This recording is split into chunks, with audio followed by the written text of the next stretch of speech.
Bonjour. Alors, dans cette série sur les psychotraumas, je vais commencer par décrire en fait ce que vivent les personnes qui ont vécu des traumatismes. Je parlerai dans la prochaine vidéo de ce que sont les traumatismes, les psychotraumas, et dans une troisième vidéo, comment en sortir.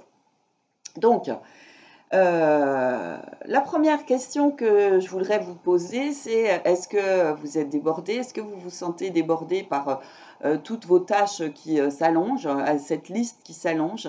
Est-ce que vous vous sentez submergé par vos émotions? Est-ce que vous êtes envahi par des pensées qui n'arrêtent pas de tourner dans tous les sens? Est-ce que vous vous sentez épuisé?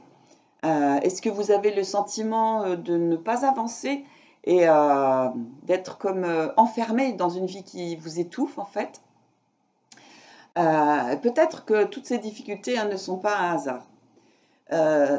Donc dans cette première partie, je décris ce que vivent en fait les personnes qui ont vécu des traumatismes. Moi, je me souviens autrefois, je disais très souvent, oui, j'ai vécu des choses difficiles dans ma vie. Il y a eu des événements douloureux, des événements difficiles, mais voilà, j'en faisais pas plus cas que ça. Et puis, je vivais évidemment beaucoup de choses désagréables, mais je n'arrivais pas à faire le lien entre ces événements difficiles et ce que je vivais ensuite. Et en fait, quand j'ai compris et accepté que j'avais vécu plusieurs traumatismes, et ben en fait, là, ça m'a vraiment éclairé sur ce que je vivais. Et ça a été une porte ouverte pour que je puisse vraiment guérir. Et donc, évidemment, en faisant du travail sur moi, parce que sinon la guérison, elle ne vient pas comme ça spontanément, surtout sur les problèmes traumatiques. Donc, dans ce que je vais vous raconter dans cette vidéo, je m'appuie évidemment sur mon expérience, sur les constats dans mon expérience personnelle et sur mes constats aussi en tant que professionnelle, puisque j'ai accompagné et j'accompagne toujours de nombreuses personnes à sortir de leurs difficultés et à retrouver ce goût de la vie. Évidemment, j'accompagne beaucoup de femmes, mais j'ai aussi accompagné des hommes qui avaient vécu des situations traumatiques et ils ont exactement les mêmes difficultés. Mais là, je vais plus particulièrement me focaliser sur les femmes. Donc, les difficultés qui peuvent apparaître, évidemment, c'est pas tout, c'est pas à chaque fois, c'est pas pour tout le monde, mais c'est une potentialité. Donc, au niveau physique, certaines personnes ont des tensions musculaires, des raideurs articulaires, et puis des douleurs, et notamment au niveau du dos et au niveau des lombaires, parce que voilà, les peurs vont se mettre à cet endroit-là, et donc ça va générer énormément de problèmes de dos.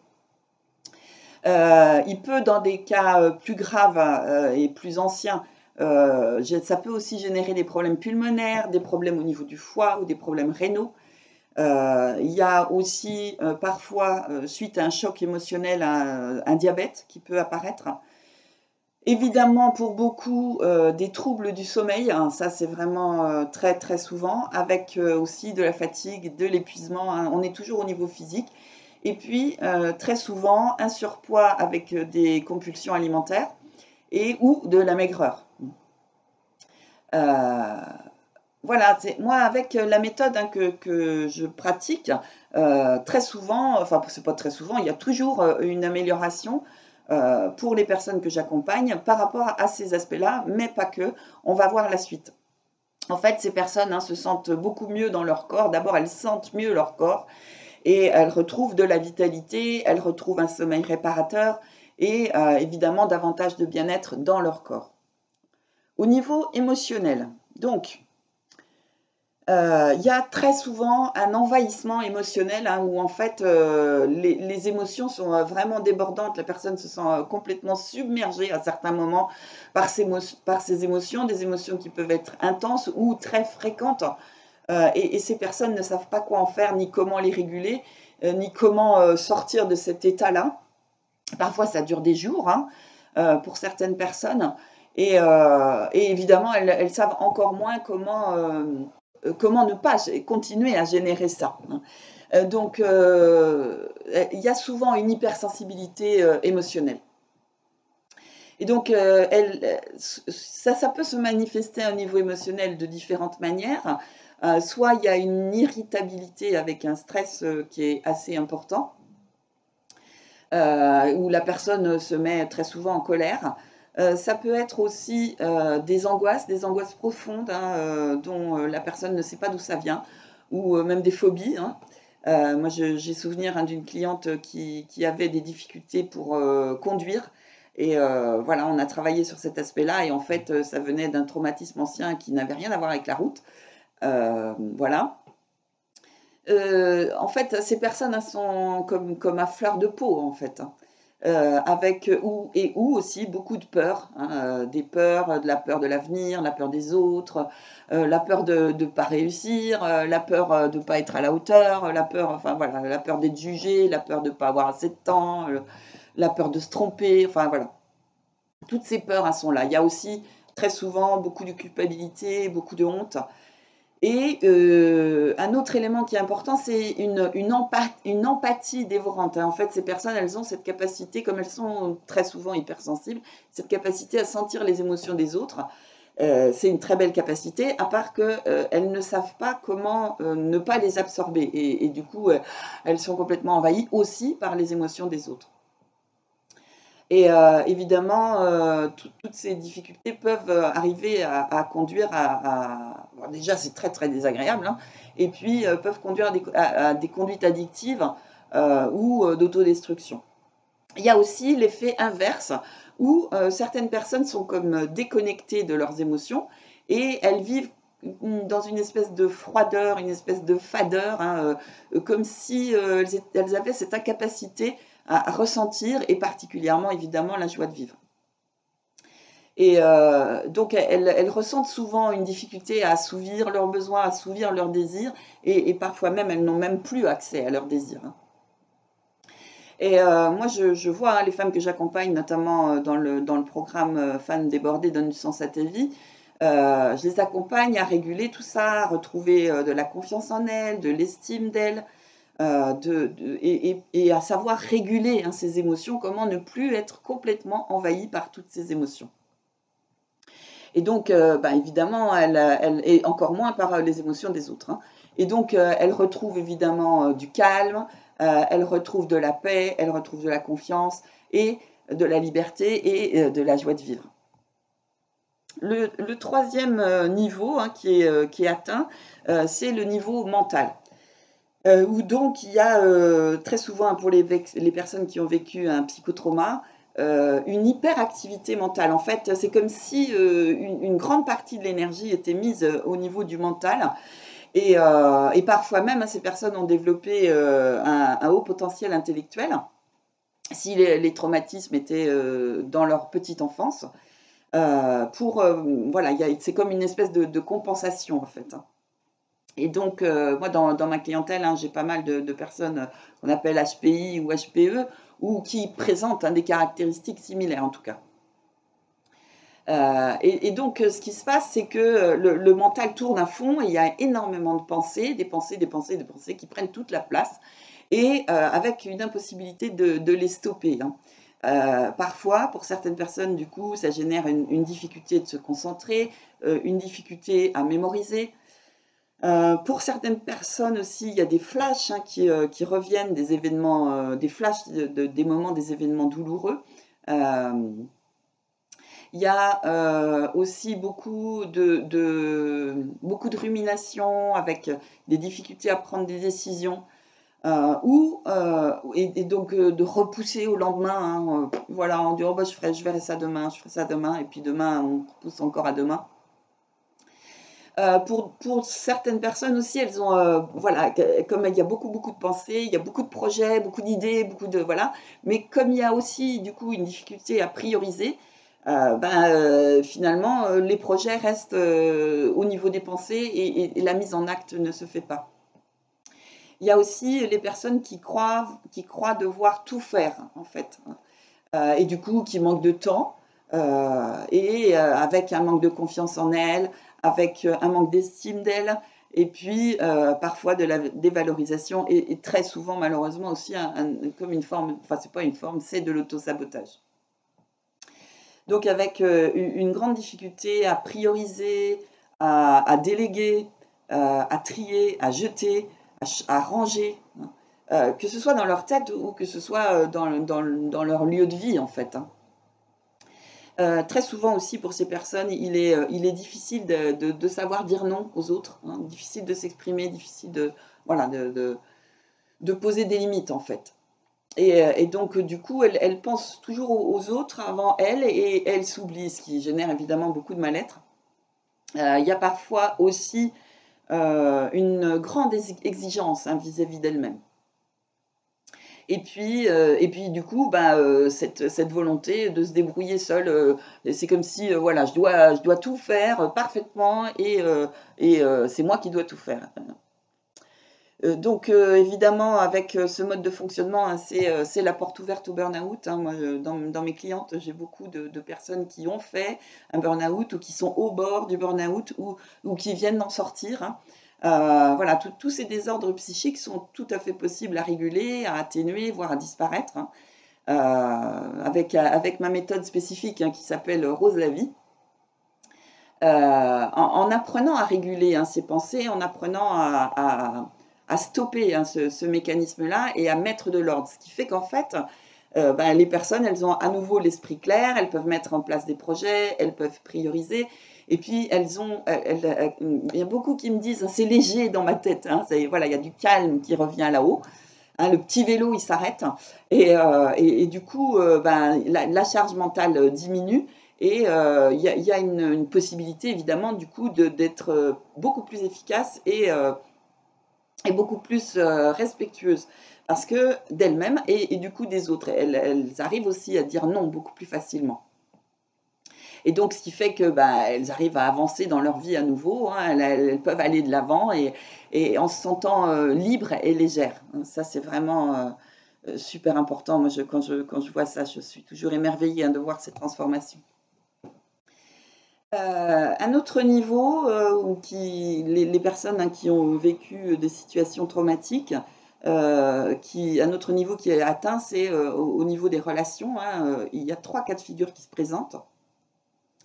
Ça peut être une alternance, hein, pour la même personne, ou ça peut être un des trois, ou voilà, c'est pas pour tout le monde tout et tout le temps pareil. Enfin voilà, la nature humaine est diverse, hein.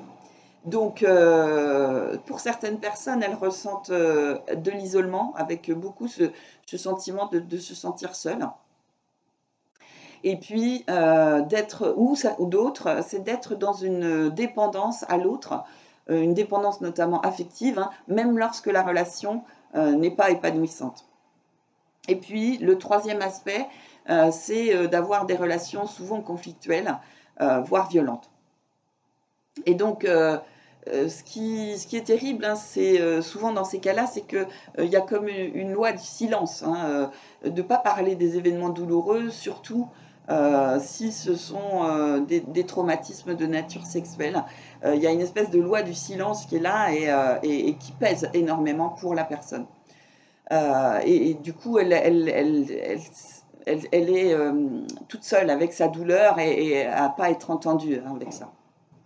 Donc moi, je vois, hein, depuis 15 ans que j'accompagne des gens, des personnes, hein, sur leur chemin de transformation. J'ai pu constater, hein, que mes clientes, quand elles retrouvent cette estime d'elles, qu'elles retrouvent de la place à l'intérieur d'elles, et qu'elles peuvent dire, hein, autrement, évidemment, je les accompagne à transformer, hein, les conséquences de ce traumatisme. Elles sortent de cet isolement, et elles sortent de ces conflits perpétuels avec les personnes, et de cette dépendance. Donc, elles acquièrent davantage d'autonomie, et puis des nouvelles capacités relationnelles qui leur permettent d'avoir des relations saines avec les autres. Le dernier point important, le dernier niveau qui est atteint, c'est au niveau social. Certaines personnes ont l'impression d'être à côté, comme à côté de leur vie, de ne pas être à leur place, de ne pas avoir de place, que leur vie n'a aucun sens. Et du coup, parfois elles vivent du harcèlement, parfois il y a aussi des difficultés financières hein, qui peuvent y être associées.